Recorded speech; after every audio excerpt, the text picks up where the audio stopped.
Réunis en séance plénière ce jeudi 12 septembre 2024 sous la présidence de M. Dafidi Lompo, premier vice-président de l'Assemblée législative de transition, les députés ont examiné et adopté deux projets de loi.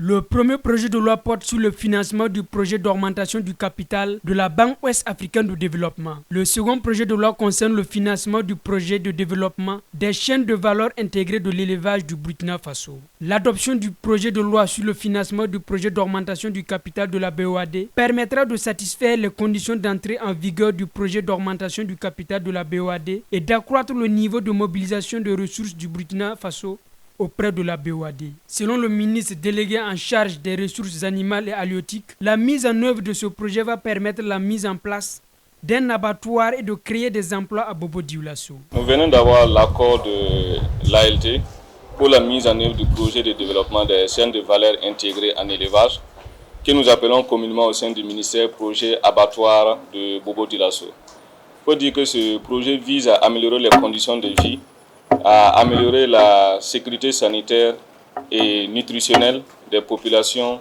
des régions de la Boko du Mouhoun, des hauts bassins, des cascades et du sud-ouest.